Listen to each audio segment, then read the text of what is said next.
recording.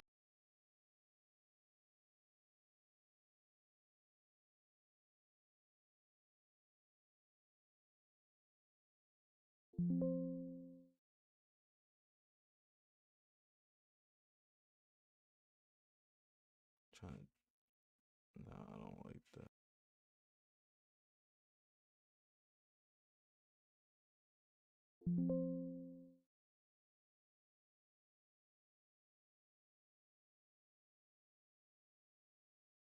Okay, we reset this one. Jesus Christ. Okay, we reset this one. Jesus Christ. All right, here we go. All right, chat. As you can see by the title, if you can't fucking read, I'll, tell it to you for the slow niggas in the chat. We gonna be watching Myron talk to a FBA member, I think, and then we'll be watching Nick talk about his AMFEST opponents and how they were calling him out during the whole AMFEST. If y'all watched that shit, it was like a big ass event.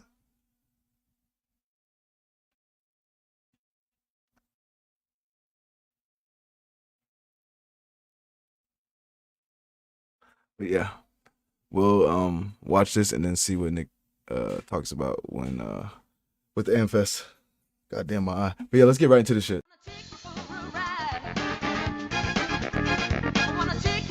The bitch shaking it, showing it.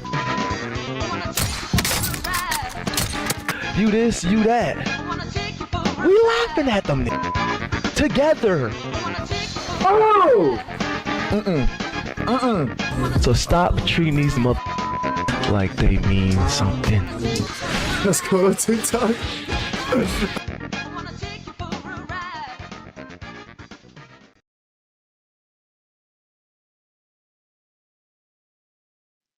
Is my mic working? Hello? Yeah, go ahead.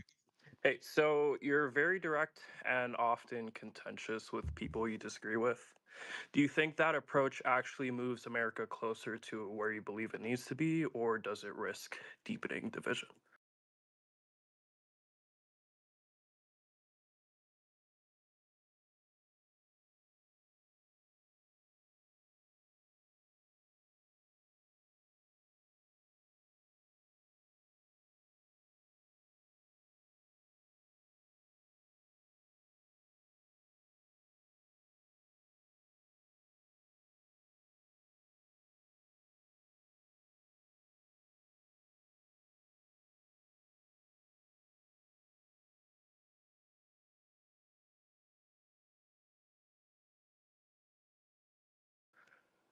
I think being polarizing is very important nowadays because everyone is too pussy to say what it is, and I'm one of the few people that can go ahead and say what it is. And Yep. some people might not like that. It is what it is, but I think that's the problem: is that we've had way too much political correctness and too many people that are soft, and that's why we have the problems that we have. We're not willing to tell women that they're stupid and that they need to shut up, and we're not willing to tell people that Jews run America and a bunch of other things like that, and that's why we've had a lot of problems that we've had.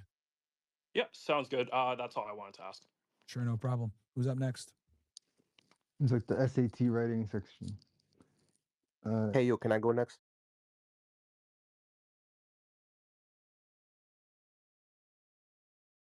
Yeah, what's your grievance? Yeah. All right, so pretty much, so I was just watching a video about all this, and I wanted to really just address a lot of things here. So, Address and one I'm thing, not bro. It's gonna not be an your show, man. Just be asshole. quick. Like, I'm just want to not. come All in right, all here right, and all right. like make it your show. Like, be quick, I'm bro. not. I'm not gonna be a very cordial person, but I just want to pretty much just highlight that. Look, bro, you're not gonna get accepted by the white community, bro. It doesn't matter what you do, how much, you know,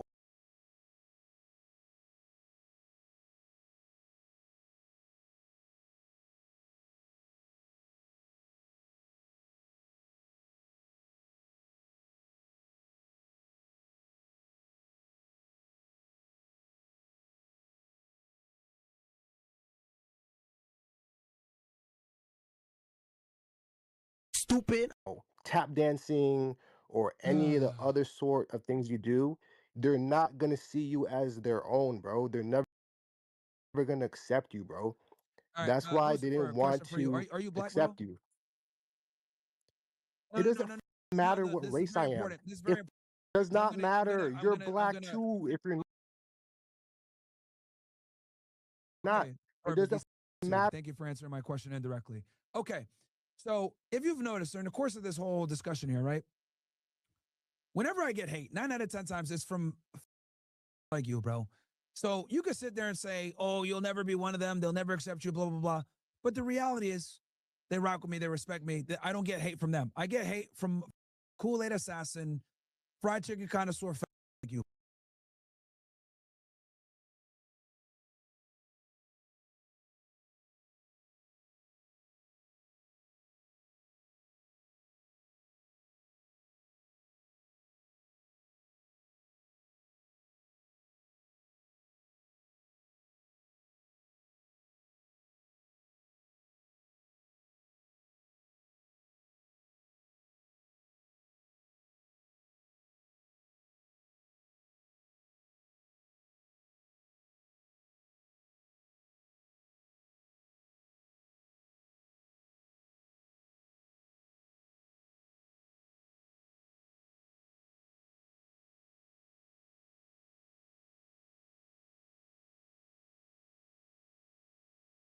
You, bro. That's why I get the hate. I get the hate always from other. I don't get it from white people. I don't get it from Hispanics, even though I make fun of Hispanics and whites. I don't get it from Asians, and when I make fun of them, hell, I don't even get it from them.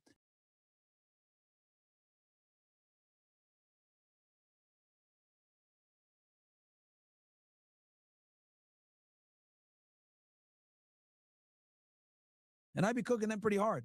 Okay, I get it from other every single time. Thank you for proving the statistic right once again. And I'm not surprised because who kills black people? Other black people. Who kills black men? Other black men. That's all they do is hate, ankle bite, bottom, crabs in a bucket mentality, dude. That's what it is. So thank you for proving my point over and over again, bro. Because I'll tell you this: when I was at AMFEST, when I'm at any of these events, you know, who comes up and shows me love every single time. The white people. Yo, I love what you're saying. Thank you for speaking for us, etc. But your dumb monkey ass don't see that. You want to know why? Because the only time you see white people is when you walk into Starbucks. Now.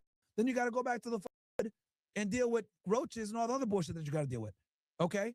So you can say all this bullshit that you're saying, but the fact is this: when I get hate, it's from other every single time. When I get hate from white people, it almost never happens. And when it does, you dumb monkeys had to sensationalize it with a clip and make it go viral because it's so rare. That's the difference. It doesn't go viral when I talk to dummies like you, though, because you do this every All day. right, look. Okay, Myron, look. So it does not, bro. I'm trying to tell you that these people do not rock with you, bro. Like you're literally seen in the same light as, let's Hey, say, stupid. So let me. Do you say that they don't rock with me, right? you won't let me Because talk. you're You won't let wrong. me Because you're wrong. talk. So you're saying that they don't rock with me. What? I think like 30 to 40% of my audience is white, and then I got another 30, 40 that's Hispanic, and then I got like 20 or so that's black, and then another 15, 20 that's white, that's Asian, Middle Eastern, and shit like that. Bro, a lot of people rock with me, bro. Okay, and they actually support me too because I got a lot of them in my paid membership. So for you to sit there and say that they don't rock with me is unequivocally. Did you know that you can have permanent teeth in just 24 hours? That's right.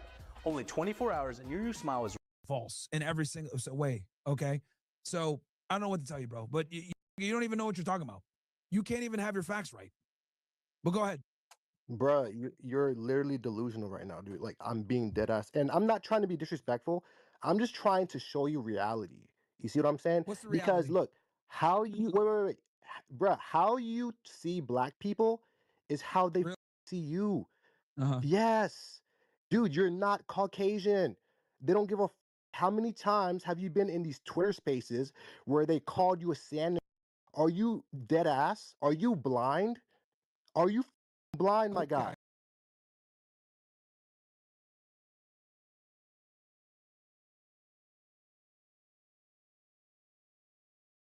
So They don't with you, yo, bro. They Lucifer, see you you're as a literally token. stupid, dude. You're a Because token. to You're a you, I just token. explained to you proportionality. You retard. Your dumbass in here, coming in here talking shit, right? You know how much it happens where black people talk to me. You guys do it every day. It doesn't go viral. One dumbass that goes ahead and says something to me, right? That's white. You guys blow it up because it never happens. The reason why it's viral is because it isn't common, dumb fuck. So the fact that you're even talking about it in the first place in its reality proves what I'm saying. It almost never happens, but it doesn't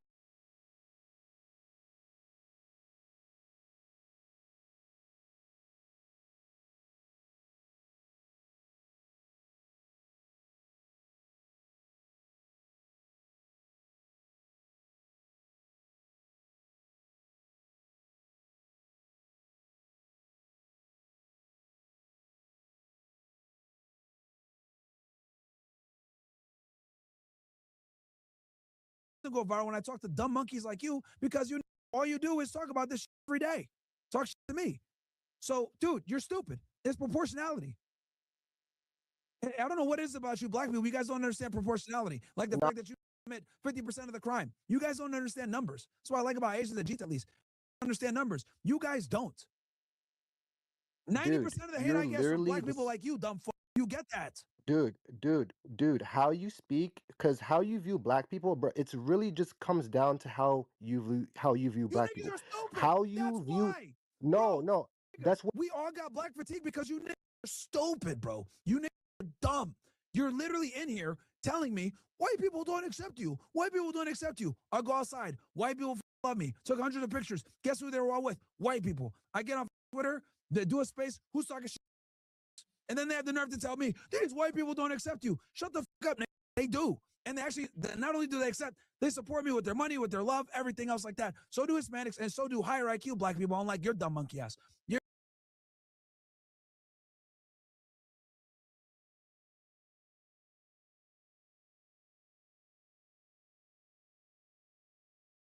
literally in here trying to take one clip saying, look, see, you went into space this one time and this one white guy said something about you. Okay. How many times do black people talk shit about me? And let's make it even better because you guys don't understand proportionality. There's way more white people out there, aren't there? So technically, by your logic, since there's way more white people out there, they should be talking way more shit about me. But they don't. Guess who talks about me? 6% of the population. So just like with crime, over 50% of my hate comes from 6% of the population. You stupid chimp. Holy black people do not understand proportionality, and it's fantastic and hilarious. Everyone's laughing at your dumbass in the Twitter space right now, because you're proving everything true. Holy fuck.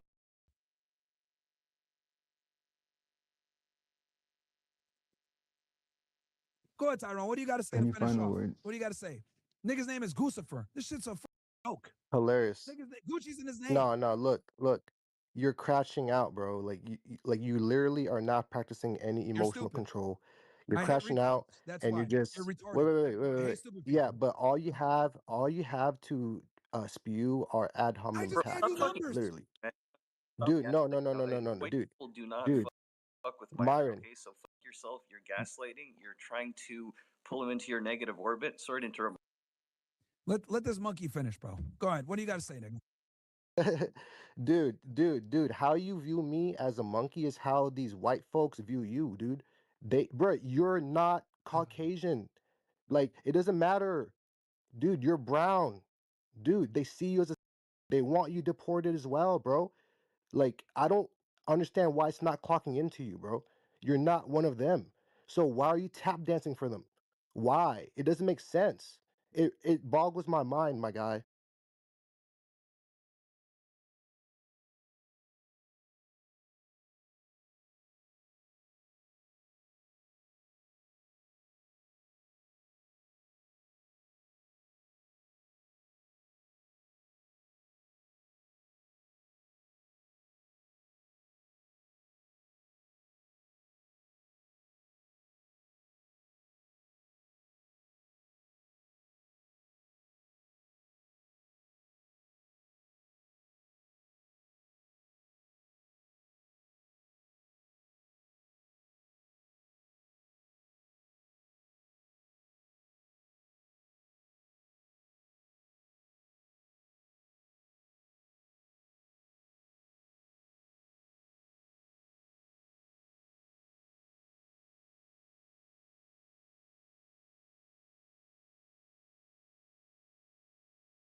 I just told Like, you, bro, is that I talk about all groups. do And you I hate have yourself? all types of people Do that do you follow hate me. where you come from? Yo, this nigga, bro.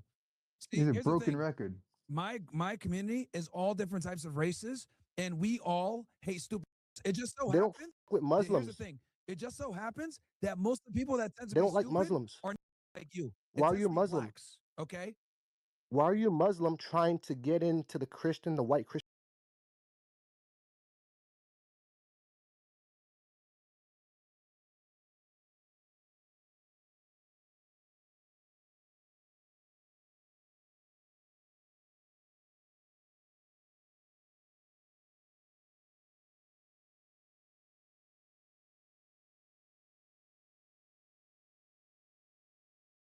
Christian crowd? Like, bro, they don't with your religion, bro. Like, what are you doing? What are you doing here, bro? Like, they don't fuck with you. You're a Muslim, Yo, dude. is that okay? Are Is you that all you got now, serious? bro? Because you're just repeating yourself, and you're just stupid. No, like, bro, it's literally You're literally, basic at bro. this You're point. literally stupid. It's You're basic stupid as math, fuck. bro. Why are you sucking these people who just view This you nigga as a has no tool and argument. as a Can't do utility? nothing. Just like, bro, you're stupid monkey, No, bro. Oh my god, black people are retarded, bro. Yo, this is why the black fatigue is through the roof, bro. This is why you guys do not understand proportionality. You guys don't understand numbers. You guys don't understand percentages or any of that thing. You guys are fucking stupid, bro. It's actually incredible how dumb you are, bro. Because here's the other thing. Like I said before, a lot of black people follow me. A lot of them watch my. We all hate you, bro. Yeah, hell, there was a bunch of them that came up earlier. You, bro.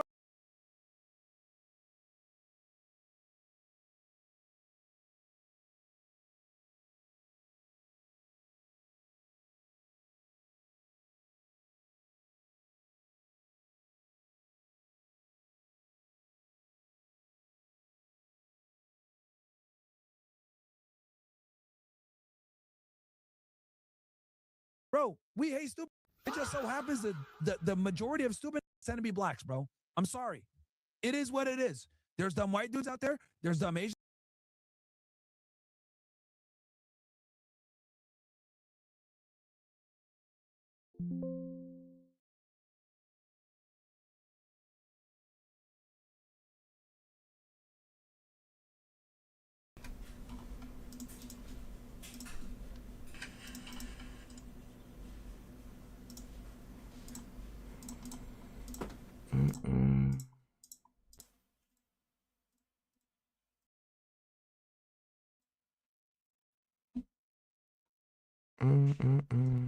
Okay. Okay.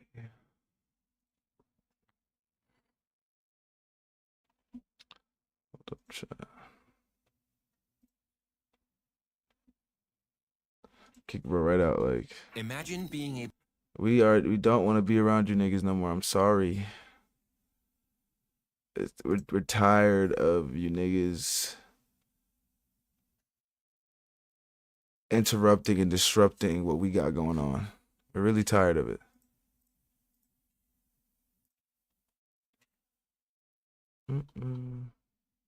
You could really go finish this for real and go into this. DeSantis clearly has been crowned the new you-know-what candidate, and Trump is somebody who, for better or for worse, maybe he is, maybe I and yay.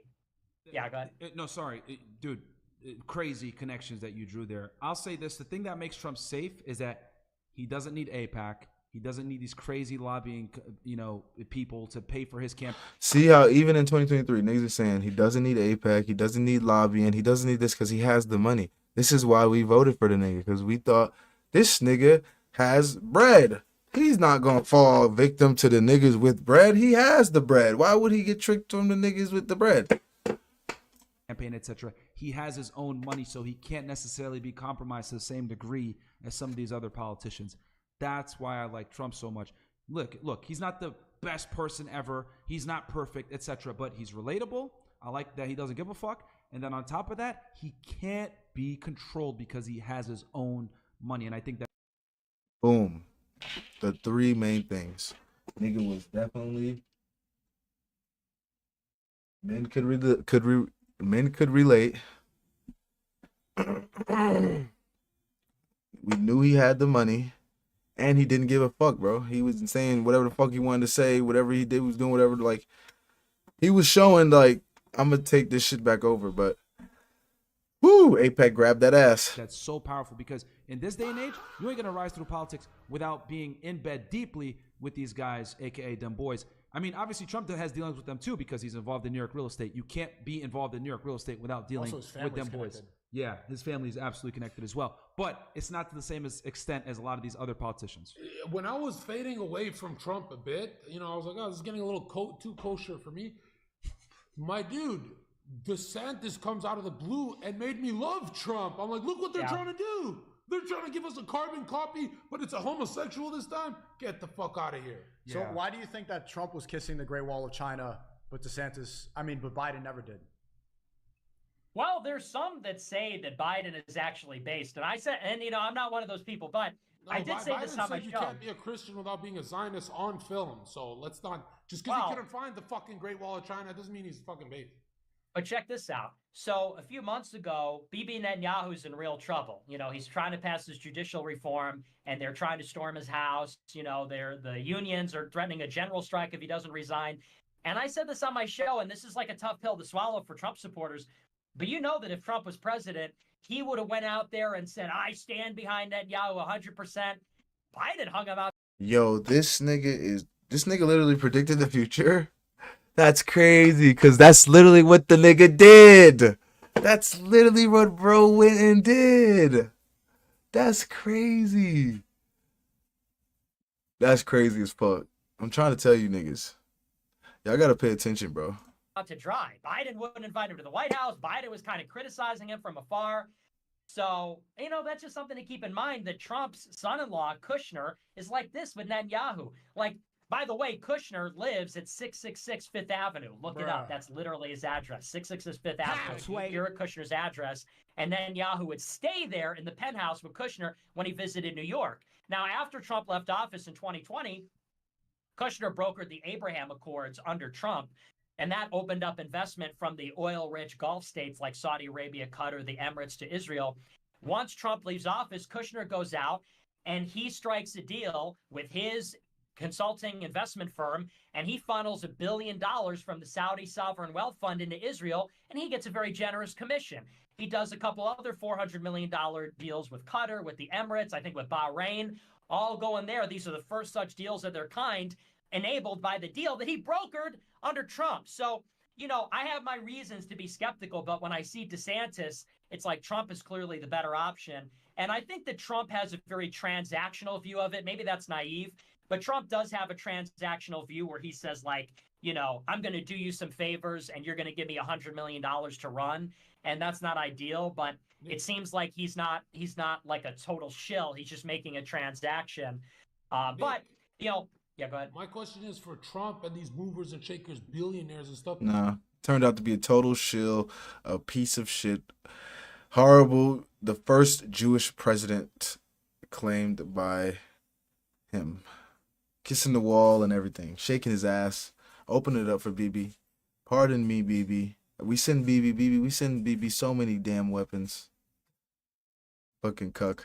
Do you think they designed their own fucking buildings? Why is 66th floor in Trump Tower worshiping the Luciferian solar deity of Helios, Apollo? It's all gold and fucking sun worship, pagan shit. On the 66th floor is the Luciferian kind of artwork and stuff, and it's all gold. Very suspicious. I can't imagine Trump actually said. Fun fact, 666 isn't like I want to say like demon numbers. They use that in Hebrew as like because they use numbers for like letters. So like 6 was like Z or some shit, or like H. So 666 was the name of the king that was in the at the time that was like the worst king.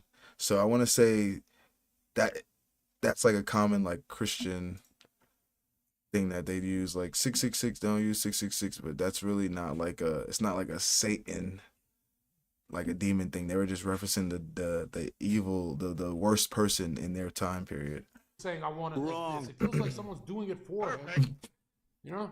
Man, fuck you niggas. That's Jared Kushner's building. Jared Kushner And he's kind of failing, like, because his father, I believe, went to jail, and then in 2008 he bought that property and he had to get bailed out or something like that. Again, I'm shady on the details, but that's Kushner's address. Trump doesn't live at 666. Was the father the one that was like banging a hooker and did like some kind of fraud? Yeah, something like that. Yeah, because they're all, by the FBI. I think I know what you're talking about.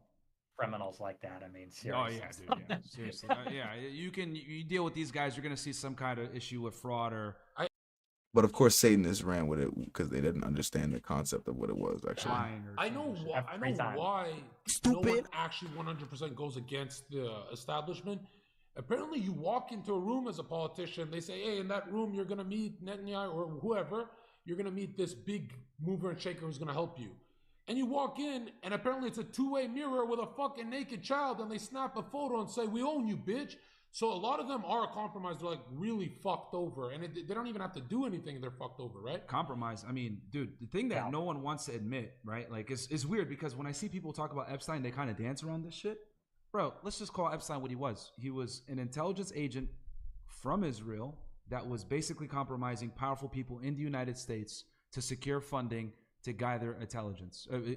Gather technology information. You have, like, that's. If y'all didn't know. What he was. Like, he basically. That's why I told you guys he's not dead. When we watched that Epstein Files case when niggas were talking about it, he's not dead, bro. There's no way this nigga's dead. If you think he's dead, you're a fucking idiot, okay? Stupid. Yeah, he hung himself in the jail. And then, yeah. Man, hey, Bill Gates, I know that you like to do this sexual deviant activity 1, 2, and 3. I own you. I need you to go ahead and donate $1 million on my behalf to MIT, and then I'm going to go visit MIT, see the technology they build, report this stuff back to my handlers back in, that homeland, and we'll go from there. And that's basically what he was. He was basically a dude that would blackmail people, but people want to stay away from that. They want to say he was a pedophile, he was blah, blah, blah, which he was. He absolutely was. But they don't want to talk about why he was a pedophile. Yeah. Well, that's like the secret sauce of that group. They're known for that. As an intelligence agency in the world, blackmail is like their specialty. And as far as Epstein goes, you just look at the Ghislaine Maxwell, the girlfriend, her father was a Mossad agent, okay? Epstein's GF, Ghislaine Maxwell, you look at the dad, he was involved with that. And they were trying, they can't even find out where he got his money. He was a billionaire. They don't even know, they can't find how he came up with half of his net worth. Well, they don't even know where that money came from. Les Wexner, also a Zio, the person the CEO of Victoria's Secret. Yep, 100%. And Epstein's homeboy, like this, he was the reason why Epstein had a lot of the clients, right, that he managed money for, was Wexner. And a lot of times these guys, they're like at 15 years old, a prospect for these big elites. Like, they're put into power. When you see these guys who are like, they have like billions of dollars, but you don't know what the fuck they do. They're actually put into that powerful role. They're not like actually, like Epstein didn't have any fucking skills. No. And here's the thing too. This is what he was good at, manipulating people. So he would go to these parties, right, with Ghislaine. He'd have all these Victoria's Secret models with him. How? Well, because Wexner is his boy, owns Victoria's Secret and a couple of these other companies. They go ahead, hey, and let's be honest here. When you bring a bunch of chicks with you to the party, now you're the fucking cool guy. Who's this guy? Let me get to know him, blah, blah, blah. Oh, nice to meet you, Jeffrey Epstein. Here's my girlfriend, Ghislaine Maxwell, which she wasn't that bad looking back then, right? Oh, and then look at all these bitches that we brought y'all. Y'all like them? Yeah, they're all 19. Oh, yeah, we're all in, blah, blah, blah. You like this? Come and hang out with us next week. Next thing you know, she's 18. Week after that, 17. Week after that, 15. Week after that, 12. What the fuck's going on here? But you're in too late now.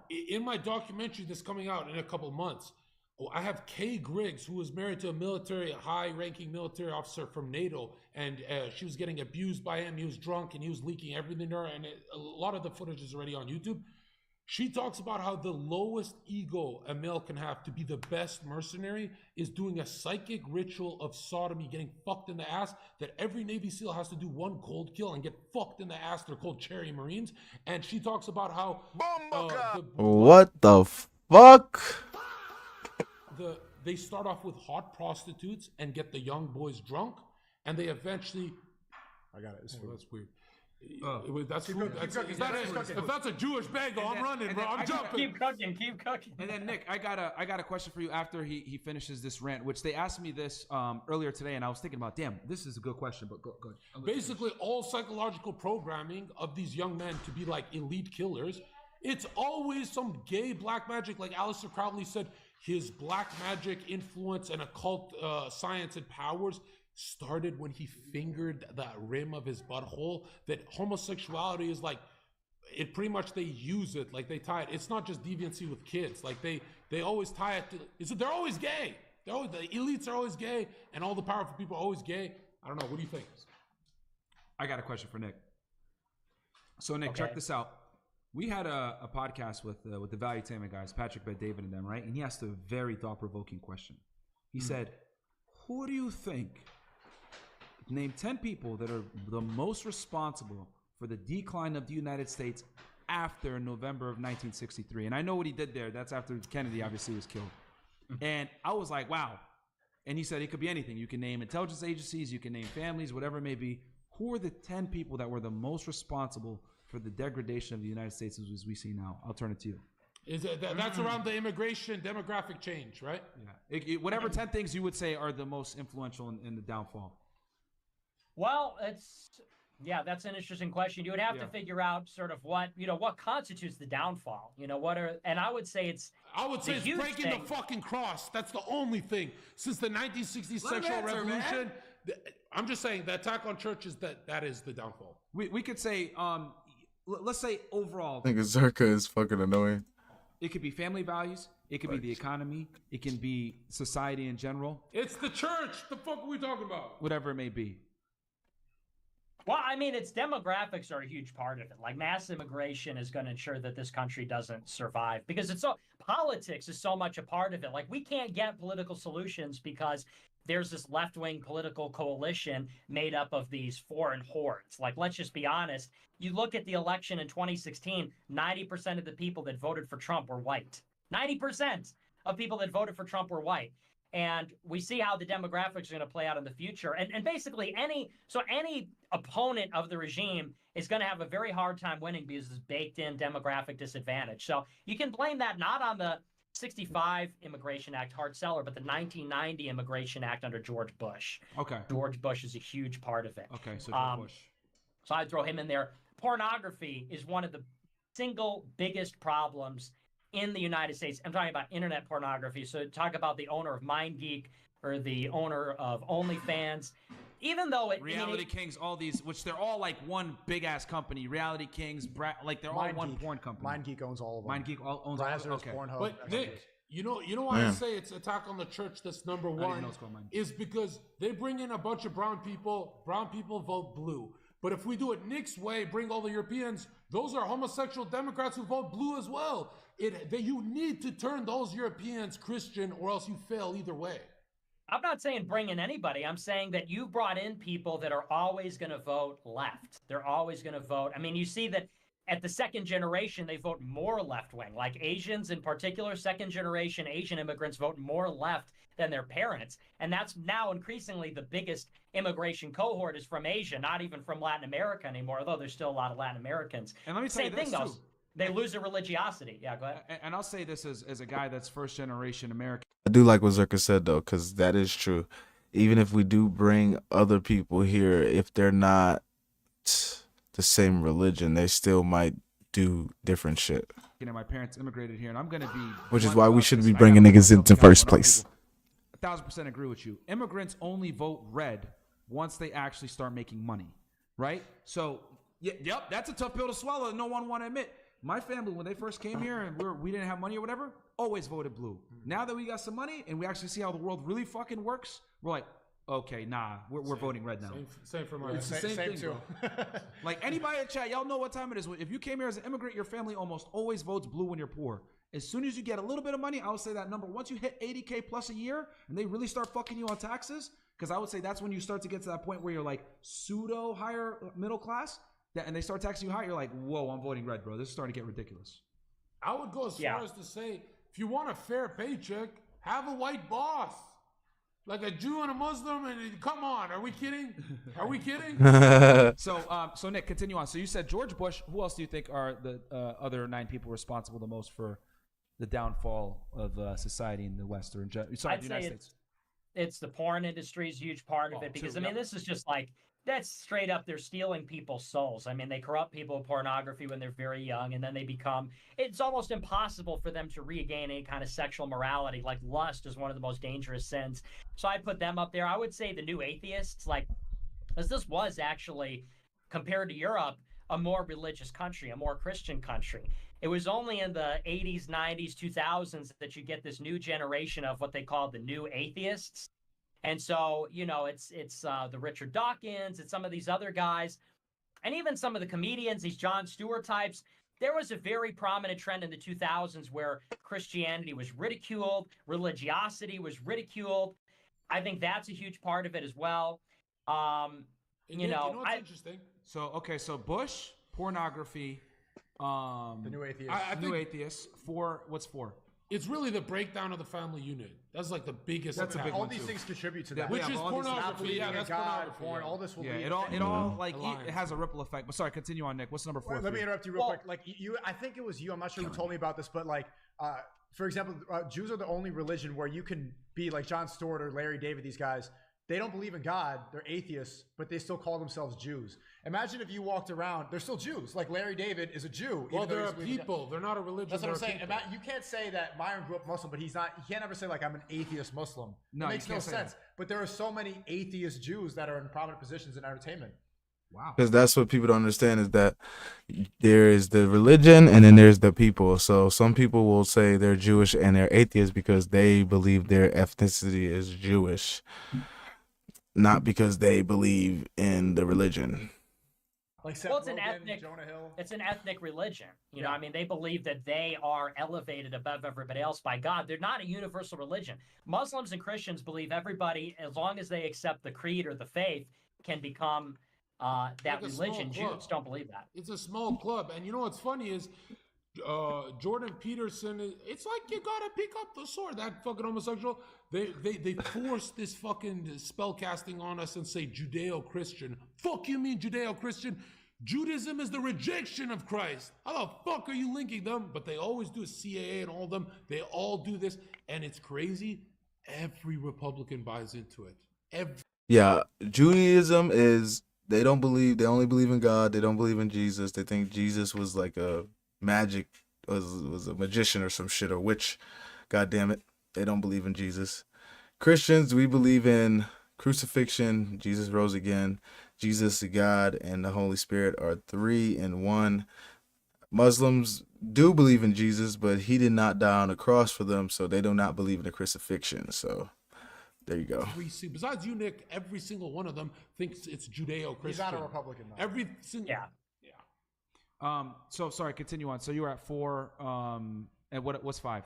I would say neocons, huge, because what the neocons did is they went in and they took over the conservative movement. There actually used to be real America Firsters, believe it or not, in the GOP. Real America Firsters, real social conservatives. And what you have in the 80s, 90s, and 2000s, the neocons, by the way, they are all left-wing Jews who they were left-wing in the 60s, were left-wing in the 70s. And then in the 1970s, there was another war against Israel, and the Soviet Union was financing the Arabs. And so then they became Cold Warriors. Then they wanted the Soviet Union to fall because they said the Soviet Union is working against this country. And so then they became hardcore war hawks. So they used to write for these publications like Commentary Magazine and other things. I have to say this real quick, and I hate that I have to stop you this, but I have to ask you this because you're an expert on this. Is that why Putin and all the other Russian leaders work so hard to get rid of them boys oligarchs out of Russia? That's why they picked them out? Huge part of it, yeah. Because these neocons had their fingerprints all over Russia after the Soviet Union fell, because of course Russia was filled with these people. Hold on. So we're pretending like Putin didn't grow up with a fucking Yiddish family? I don't think that's true, is it? There's a whole conspiracy. No, I don't think Putin's not one of them boys, bro. No. He's definitely not one of them boys. But I was going to say, because you were mentioning how they did that to Russia, and I was thinking in my head, like, wait, hold on. I know that a lot of Russian leaders, prime ministers, presidents, whatever it may be, dictators, pretty much made it a mission to kick them boys that are oligarchs out of Russia. Putin's definitely not one of the boys, because I want to say Zelensky's one of them boys, Ukraine, and they are tearing them niggas up. Well, it's true, because they were taking their time too. all the neocons that were there in the Bush administration when the Soviet Union fell were like that. And there was a major population of them in Russia, and they wanted to facilitate the movement of all those people to Israel. Like one of the biggest immigration periods was in the 1990s after the Soviet Union fell. A lot of them came to Israel. That's like what Dennis Prager did. If you look at Dennis Prager's background, he worked to facilitate that, and now he's got a spy running Prager University. Anyway, so the point is, these people, they took over the GOP and used to have these guys like Pat Buchanan, who was a real patriot, wanted to put America first, was against homosexuality, all this kind of stuff. And these guys were driven out by the neocons in the Bush administration, these guys like Bill Kristol, the National Review conservatives. And that had been going on for a long time, but their domination was basically complete and total after the 1990s. It goes all the way back to post-World War II. It was the John Birch Society versus Bill Kristol, or rather William F. Buckley. And then it goes all the way through to today, where you've got like Ben Shapiro versus a guy like me. But it was really after the 1990s that the neocons cemented their control, and there was no longer any kind of social conservatism, no longer any kind of America First flavor. It was all just war hawks, pro-Israel, pro-free market, neoliberal, which happens to be, by the way, the ruling ideology of the Likud party in Israel under Netanyahu. So I would put the neocons in there. I would put feminists in there, just broadly as a category, because the destruction of the family comes from women in the workforce, women being educated, just straight up. Divorce, obviously, it's a big part of it.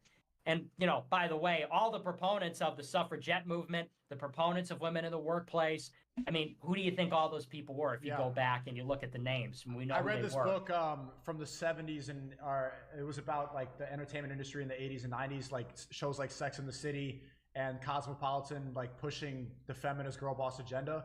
And they were writing about how it was like women who were wives and they were at home, and they were knowingly like programming women to be whores with these shows and with the entertainment industry. And if you looked at like who was writing these stories and creating FOMO in their head, to go out there and do that, and they were intentionally doing that. Like it would be like a married housewife who was happy, and they would be knowingly psyoping an entire generation of women. For thousands of years, everyone's trying to suppress female sexuality. You put one fucking TV show on, and these bitches turn to whores, right? It's very easy.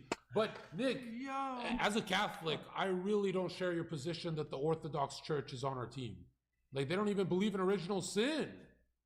Well, I don't think I ever said that they're on our team. I just said that they're probably the next best thing. Go Russia. No, it's America first, Catholic theocracy, period. And the Orthodox can be like our peasants. I support Russia because if the government ever tries to kill me, Russia and China are going to be the only places where I stand a chance at living. Because if I go to like any other country, they can get me. Like they'll go and kill me. You saw what happened to some of these. And now I'm not a Nazi, but you saw what happened to some of these Nazis that fled to South America. The Mossad chased them to South America. And like Snowden and these other guys, they're really only safe. The only countries that have meaningful sovereignty are Russia and China. Every other country has an extradition treaty, or the United States could go in and get them. So I want Russia to be as big as possible, because then I have more options where I could live. China's bigger. It's like that's more real estate that I can avoid getting murdered by the government. What else do you think contributed? So you got feminism. Yep, I agree with you 1,000% on that as well. Anything else you could think of that contributed to? You said the neocons. I would say, well, but you know, it's so complex. I mean, I would say a lot of these intellectuals, like you know, the so-called Frankfurt School critical theorists. And also the liberals after World War II, because these guys created this consensus about the open society. That's where Open Society Foundation comes from, these liberal intellectuals.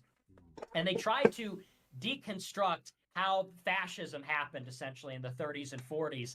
And they said, and there was all kinds of theorizing about it. They said that, well, it's innate in this so-called authoritarian personality.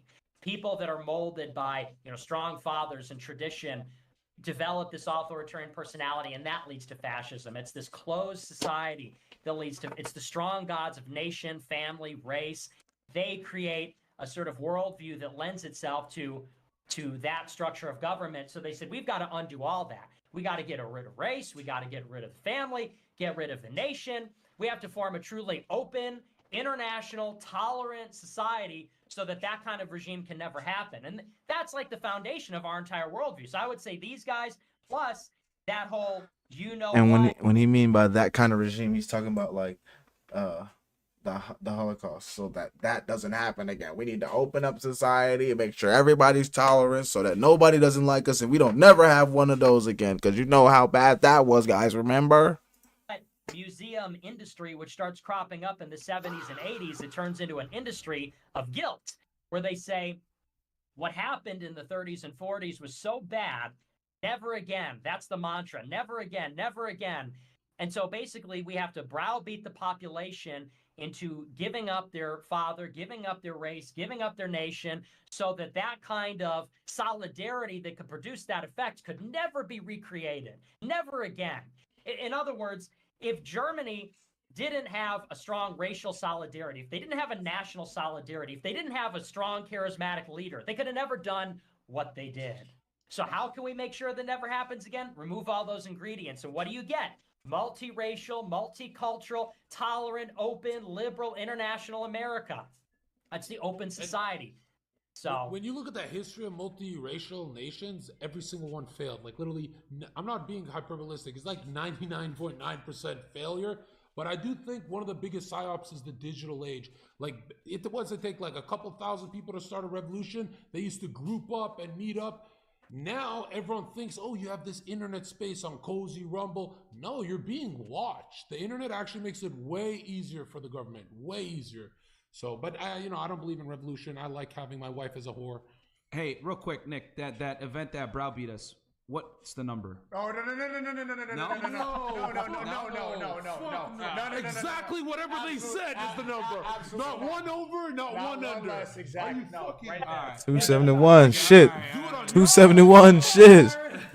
All right, okay. I guess I don't know. Half the chat probably doesn't even know what I'm talking about. Nick, can I give your number to Myron? Maybe you guys could have a combo. No, we should have some cookie monster. I have it. Yeah, I'll have him on the side. Okay. So damn, Myron. What? Is the chat going crazy? Yeah, bro. That was out of pocket. Yeah. Okay. You gotta. This is what you gotta do, Nick. Damn, imagine. Like, this is so crazy. Like, they couldn't even say the number on YouTube back then. Now niggas is saying, like, damn, October 7th really changed a lot of shit. Not gonna lie. October 7th, because this is when it started becoming more mainstream. But damn, niggas couldn't even say that shit. Like, that's how crazy it was. Like, I'm telling you guys, I was not saying shit and getting my shit taken down. But after a while, niggas was, niggas, I don't want to say they stopped caring, but like I said, October 7th really opened the gates for the talking about it. Refresh the Wikipedia page. Whatever that number is, that's the exact fucking not number. One more, not one less. All right. I agree. Fair enough. Okay, we won't go there. Then didn't realize y'all were worried. This is why I said he's the most underrated red pill. Yeah, I mean, he's trying to crash my fucking career. I got a lot of base takes on this, but it's cool. We'll move on. So, anybody else you think is responsible for this fuck shit? So I don't know what number I'm at, but I mean, you can go through the whole thing, but there's just, it's all over the society. We really don't have a government. What we have is a regime. And so public and private sector, you've got these people that are working together. It's a distinction without a difference. Silicon Valley works with the intelligence agencies. The intel agencies work with the elite universities like MIT, Harvard. I mean, where do you think they hire from? They pick them out of there. And so, people have got to stop thinking about it in terms of like, the government's against us. There is an elite. They run these institutions, all the influential institutions. It's very incestuous. They go to the same schools. They go to the same country clubs. They live in the same zip codes. Now, the point is, like, these people, they're not Christian. They're really not even meaningfully American. It's sort of like a separate breakaway society, and they're not all Jewish. There's Jewish and there's some other types. But people have got to consider that unless and until we get an elite that is Christian, we're not going to have a Christian society. And if we don't have a Christian society, if we're not a society that's illuminated by God, we're not going to have it's impossible to have a good society. No, not Christian. But yeah, like Nick, I don't know what the fuck this nigga Circus want to say, but like Nick said, if it's not a Christian society, we're like, it's gonna lose every time because we're gonna get an elite that's not, and if he's not Christian, he's gonna push his views, and if his views are Muslim, Jewish, atheist, homosexual, we're not gonna be able to get shit done here, okay? Because this is a Christian country, all right. Now let's see because this was a long ass video, but we're gonna go and watch this Nick talk about AMFEST, and then that will be it. Of course, you know what I'm talking about. I believe it was one of the first speeches on the first night. Ben Shapiro got on the stage and tore everybody a new asshole. That was his move. Ben Shapiro gets on the stage and he calls out everybody. Tucker Carlson, Candace Owens, Daryl Cooper, Steve Bannon, Andrew Tate, Alex Jones, Megyn Kelly, me. He calls out everybody. He called out Andrew.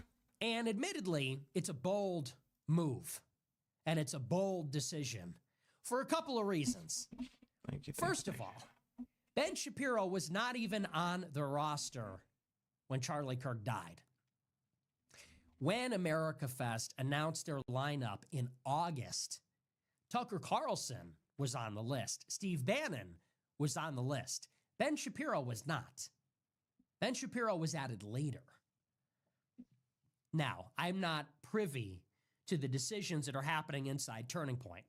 So I don't know when that decision was made or why. It could be completely normal. But he was added later.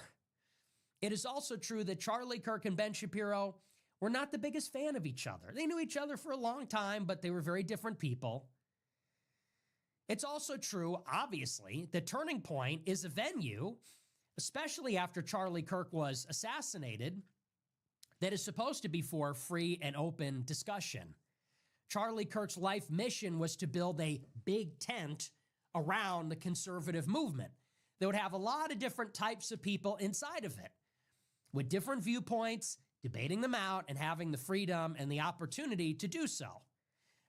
That did exclude me and other people, but ostensibly that was the goal. So I don't know how you can have a tent with different viewpoints and exclude viewpoints. Like, that just defeats the purpose of the tent, because that just means you want certain viewpoints in there, so then it becomes an echo chamber. Ben Shapiro effectively goes to an event where he wasn't even originally invited. He wasn't even supposed to be there. He calls out a lot of people who were invited, who were supposed to be there, who Charlie Kirk actually liked. And he used the stage and the opportunity to disavow them and demand that they be deplatformed and canceled. So it's a very interesting move that he makes. And this is the story from the New York Times. It gets into some of what he said specifically. It says, quote, "The first sparks came on Thursday night with a blistering speech from Ben Shapiro, a founder of the media company The Daily Wire, who bemoaned the frauds and grifters in the movement and went on to savage, by name, a roster of powerful right-wing figures. Mr. Shapiro argued that the movement was being harmed by commentators, especially Candace Owens, who has been accused of anti-Semitism and who has been floating wild conspiracy theories about Mr. Kirk's murder under the guise, Shapiro said, of just asking questions. He wielded a particularly pointed arrow at Tucker Carlson for engaging in what he said was an act of moral imbecility. You're a moral idiot. You're a moral idiot. You're a moral imbecile. You're a moral stupid. You're morally trash. You're trash. He says it was an act of moral imbecility by recently airing a softball interview with Nick Fuentes, an avowed anti-Semite. Am I avowed? When did I avow? Who told you I avowed? I never avowed. I love everybody.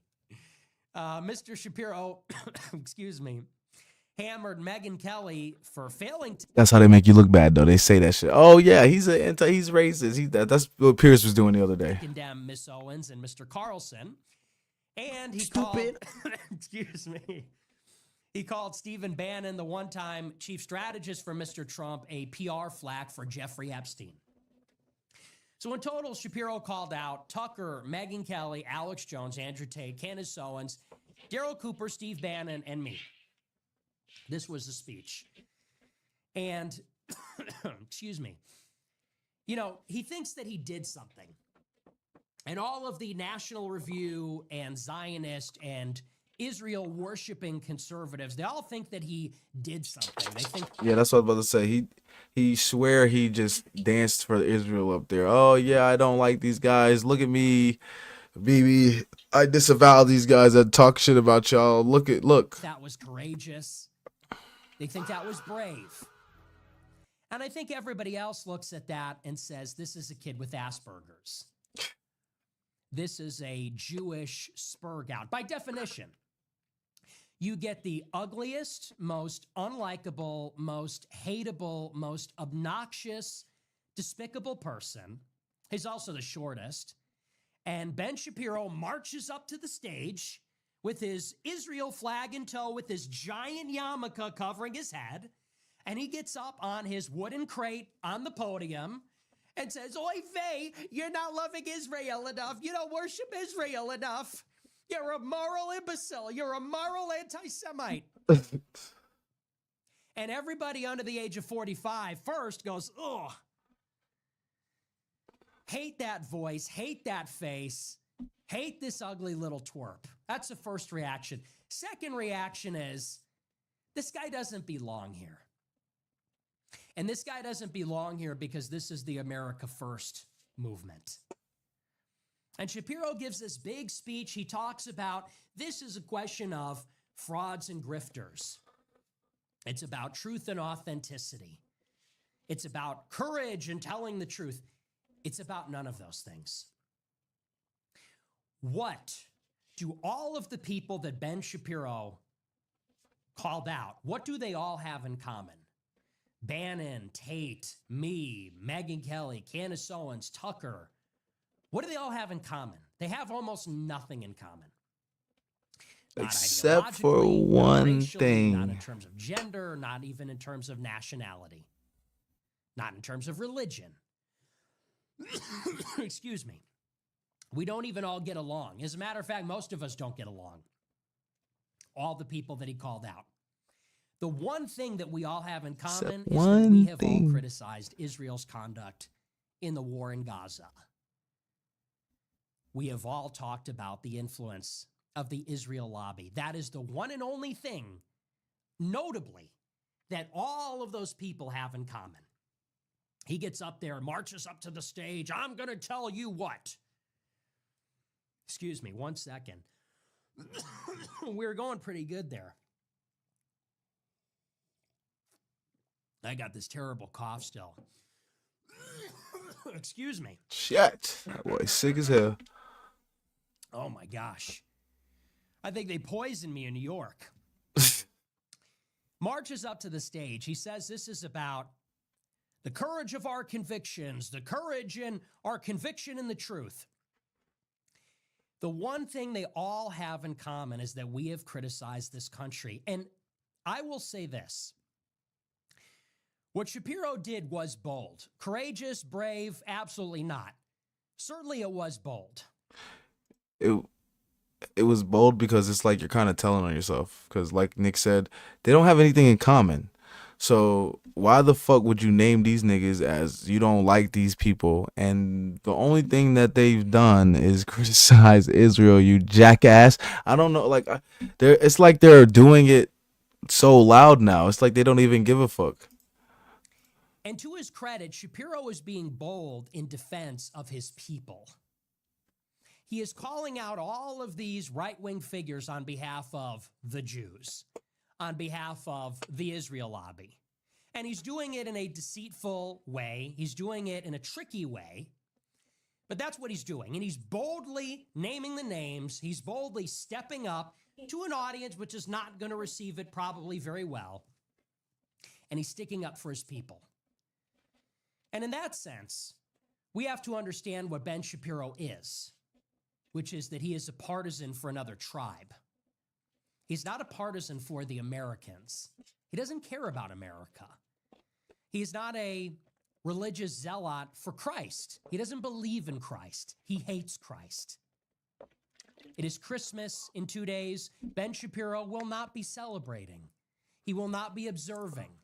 He doesn't recognize it. He doesn't even believe the year is 2025 going on 2026 because he doesn't measure time in terms of when Christ was born like we do. So he's not one of us. He's not an American. He's not a Christian. He's not a European either. He is a Jew. He is a religious Jew. He is an ethnic Jew, and his ultimate homeland is Israel. That's how his religion sees it. That is how his nation and tribe see it. That is how he personally sees it. That is why he created a media company, Daily Wire, that is never critical of Israel. They're supportive of Israel, endlessly supportive of Israel, promoting Israel, never critical. This is his personal, professional, political mission. It is to advance the cause of another tribe, another nation, another people, another religion inside of our country, inside of our civilization, among our people. That's his role. That's his job. Now, there's been a lot of talk about anti-Semitism and hating people for who they are and so on. I don't hate him. I don't hate him for this. I don't hate him for being a Jew. I don't hate him for being a Jew advocating for the Jewish nation inside of America. This is what's so funny though. Like people will see this. Well, they won't even see this. They'll just watch clips and say, "Oh, this guy hates everybody. It looks like look who you're supporting, or look who you're posting a Nazi. Look, he hates everybody."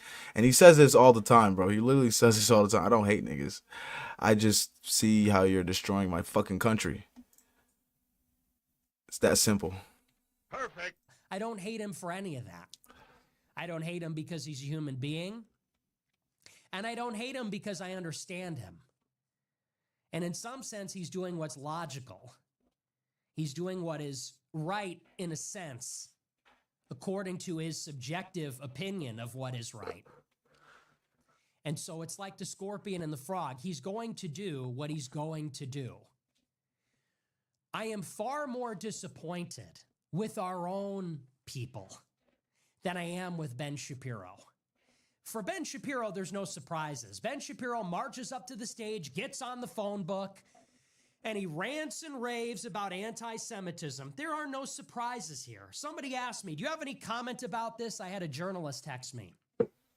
I said, "No, I don't really have a comment. There's nothing really more to say there. There's nothing really interesting to say. Shapiro's going to do what Shapiro's going to do, and no one can or should be surprised. No one is surprised. It is what it is. And we can't even necessarily hold it against him in itself, in principle." But then I saw Tucker Carlson's response to Ben Shapiro. And there was sort of an interesting dialectic there. Shapiro and Carlson. So Shapiro gets up and says, "I'm calling out the conspiracy theorists and the anti-Semites and the moral refuse that are, hating Jews and blah, blah."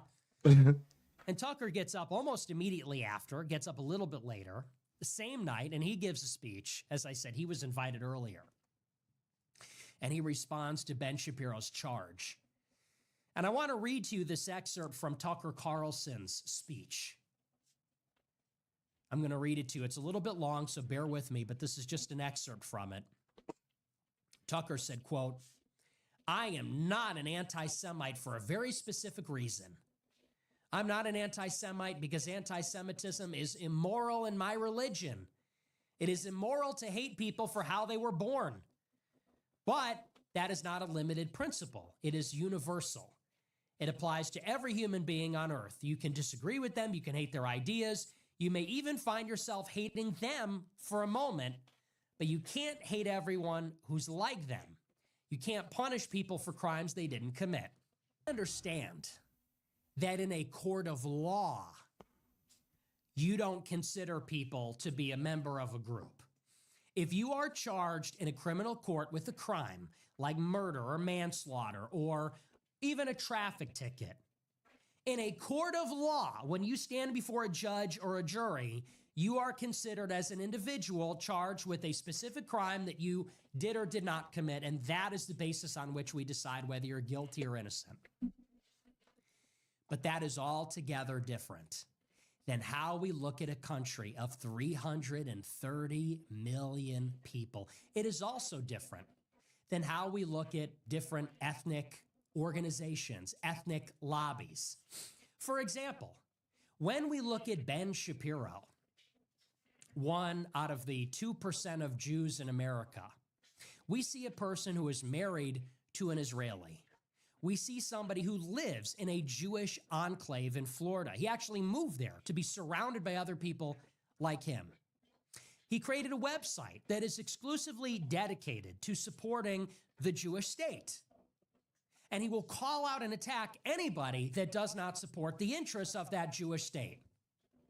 Now, if you say that as a Jew, Ben Shapiro clearly has an ethnic, tribal allegiance and affinity to his fellow Jews in America and the world, that as a Jew, he actually has a national allegiance to the state of Israel, are you telling me that that's a form of blood guilt? Is that immoral? Does that contradict the foundations of our religion? I don't think so. Because it is completely different to say that when we are judging somebody in a court of law for a crime, that we treat them as an individual, than to say that we can never judge anybody as part of any group, that we cannot meaningfully group people together in any way. Because, of course, we do the latter all the time. We always group people together. We group people together by age, when we go to school, when we talk about the generations, boomers, millennials, Generation Z, Gen Alpha. We group people together by sex, male and female bathrooms, male and female sports, Boy Scouts and Girl Scouts. When you're doing your Christmas shopping, for him, for her. We group people together, yes, by race. When you commit a crime, let's say, for example, and you call the police, or you're a victim of a crime, how do you describe the person that committed the crime? Well, you describe all of their attributes, all of those characteristics. You describe their race also. Let's say that nigga got on a black hoodie, ski mask, some skinny jeans. That's exactly what I saw. A nigga. And in prison, even, people group themselves together by race. The blacks go with the blacks, the Hispanics with the Hispanics, the whites with the whites. People do it all the time. What do we do during the census other than measure the proportions and the quantities of different groups of people? And it is only natural, and it's actually necessary for the maintenance of a society that we make observations and draw conclusions and maybe even create patterns about the different groups of people. And this is why we then profile people. So, for example, it happens to be a fact that the majority of violent crime is committed by a very, very tiny fraction of the population. And it's not even 13%. It's more like 2%. The vast majority, maybe not the vast, but certainly the majority of violent crimes are committed by young, black, adolescent men. Men of a particular age cohort, men of a particular race, and concentrated in a number of cities. That is who is committing the crimes. If you are in Chicago and it is late at night and you encounter a 19-year-old black man A YN. a certain way, You're cooked. what conclusions might you draw about that person? Mm. What information might that give you? What connotations do you have based on that? And how might that help you live your life? Similarly, it is so with the Jews. If there are Jewish people in media, like a Barry Weiss, like a Ben Shapiro, and they are Jewish, and they live in Jewish communities or Jewish cities, and they have a particular affinity for Israel, what can we conclude about this? Something is going on here. Groups are real. Peoples are real.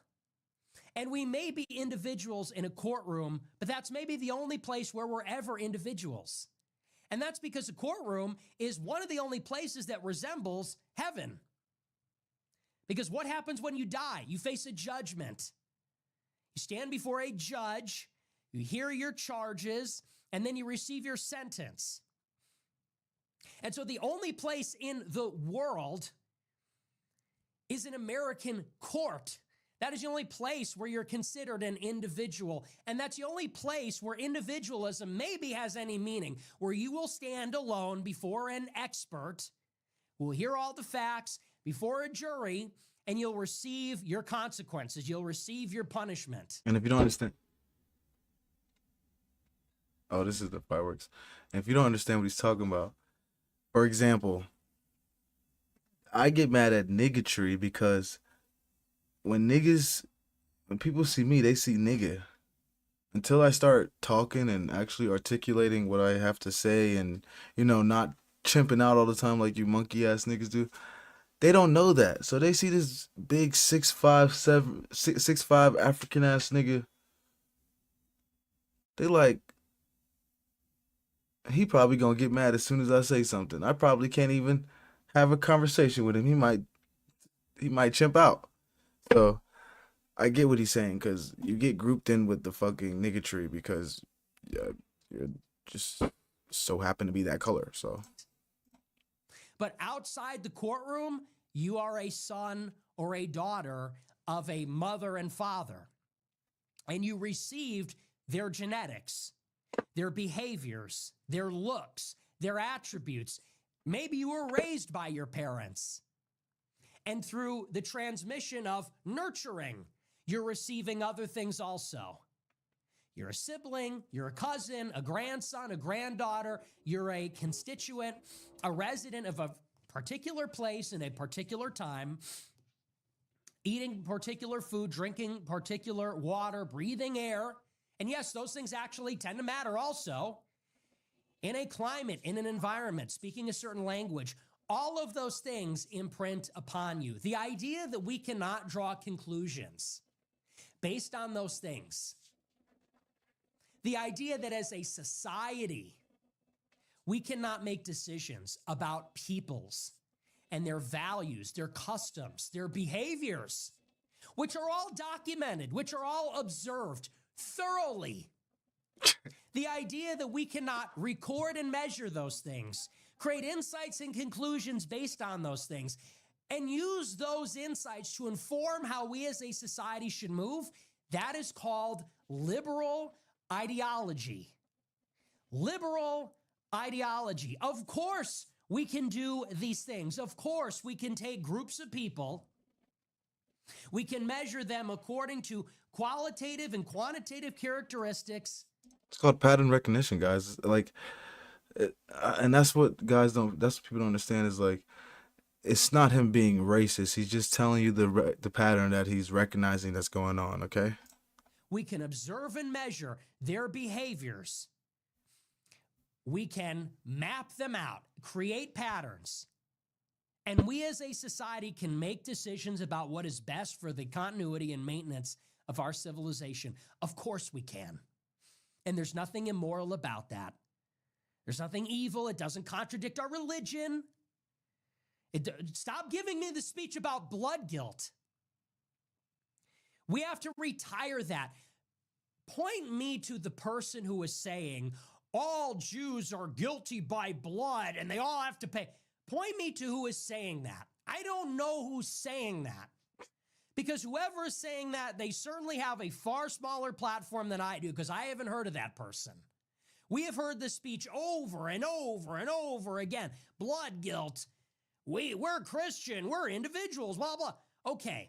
Point me to the person that is saying every Jew, by virtue of being born Jewish, is going to pay for the sins of all Jews. I don't know who's saying that. But it's not me, and it's not Tucker, and I don't know that anybody is saying that with any kind of platform. And what this sounds like to me is a little bit of a shoehorn. It's a little bit of a Trojan horse to get us to reject identity politics. And that's exactly where the speech goes. It goes on. This is just one segment. But nah, like Nick said, nobody is saying that. And that's why it's so funny when they complain, because it's like, you make it obvious that your plan is like obvious. You're making your plan obvious that you want us to not talk about it. You want us to not say anything. You want us to be quiet. You don't want anybody to know what's going on. You don't want anybody to know what happened. So it's like Nobody's saying everyone, but we definitely see patterns that are going on. It's fucking, it's annoying. It's like when I see a white person making chicken, I see everybody in the comments, oh, of course, white people don't know how to season. A pattern that we've recognized. White people don't season their damn food. It's just a pattern we recognized. Niggas like to steal. It's just a pattern we fucking recognize, okay? Jews practice usury. It's just a pattern that we recognize, all right? So that pattern is a little bit more. That's been 109 countries that we've seen a pattern of that. But anyways, appreciate y'all boys for coming by. This was Christmas Eve, a Christmas Eve live. I hope everybody has a very happy Merry Christmas because we celebrate Christ over here. Even though Christmas isn't like a fucking religious holiday or nothing like that. But make sure you guys have a Merry Christmas. I will see y'all boys on Friday. I'm trying to think. Oh yeah, if you ever want to talk, let me know. DM me. Just, you come on the show. We can Discord, Zoom. I don't give a fuck. Omegle. It don't matter. Love having conversations because if you can't have conversations, what can you do? But anyways, I will see y'all boys on Friday. Appreciate y'all for stopping by. Peace.